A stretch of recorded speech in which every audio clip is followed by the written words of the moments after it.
राजस्थान में अगले कुछ महीनों में 5 विधानसभा सीटों पर उपचुनाव होने हैं। 19 सीटों में से एक है सचिन पायलट के गढ़ टोंक जिले की देवली उनियारा विधानसभा सीट।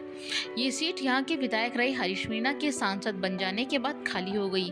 कांग्रेस नेता सचिन पायलट ने इस सीट पर जीत का दावा करते हुए कहा कि हम बेहतर उम्मीदवार उतारेंगे और उपचुनाव में यहां जीत हासिल करेंगे। चुनाव के मद्देनजर भाजपा और कांग्रेस ने चुनाव समितियों का गठन कर तैयारियां शुरू कर दी है। साथ ही दिल्ली से लेकर जयपुर तक नेताओं में टिकट पाने की दौड़ शुरू हो चुकी है।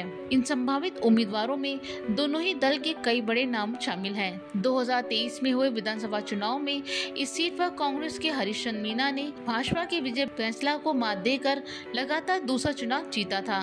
देवली उनियारा सीट पर उपचुनाव को लेकर कांग्रेस की ओर से पूर्व विधायक रामनारायण मीणा का नाम संभावित उम्मीदवारों में सामने आ रहा है। रामनारायण 2008 से 2013 तक इस सीट पर विधायक रह चुके हैं। प्रियंका गांधी के नजदीकी माने जाने वाले धीरज गुर्जर भी उम्मीदवारों की दौड़ में हैं। इस सीट पर कांग्रेस की तरफ से जो नाम चौंका सकता है वो है प्रहलाद गुंजल का। इस सीट पर कांग्रेस प्रहलाद गुंजल को उम्मीदवार बनाकर चौंका सकती है। गुंजल लोकसभा चुनाव से पहले भाजपा छोड़कर कांग्रेस में शामिल हुए थे। हाल ही में हुए लोकसभा चुनाव में कांग्रेस संसदीय सीट पर उन्हें लोकसभा अध्यक्ष ओम बिरला को कड़ी टक्कर दी थी। गुंजल गुर्जर समुदाय से आते हैं और उनकी इस समुदाय में काफी पैठ है। ऐसे में गुर्जर बाहुल्य इस सीट पर कांग्रेस उन्हें उम्मीदवार बनाकर बड़ा दांव खेल सकती है।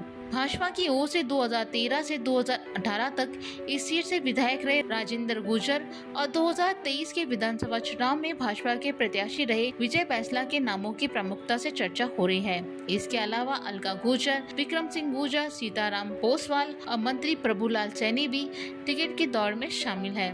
इस क्षेत्र में राजनीतिक मुद्दे गैर हाजिर हैं। इस सीट पर चुनावी इतिहास रहा है कि यहाँ जातिगत आधार पर ही चुनाव लड़ा जा सकता है। भाजपा जहां गुर्जर उम्मीदवार पर दांव खेलती है तो वहीं कांग्रेस मीणा जाति का उम्मीदवार चुनती रही है। अब तक इस सीट पर निर्दलीय और अन्य राजनीतिक दलों का कोई खास प्रभाव नहीं रहा है। सिर्फ भाजपा और कांग्रेस के बागी उम्मीदवार ही थोड़ा बहुत चुनावी समीकरण को प्रभावित करते रहे हैं। अब यहाँ देखना होगा इस बार इस सीट पर किसका कब्जा होता है।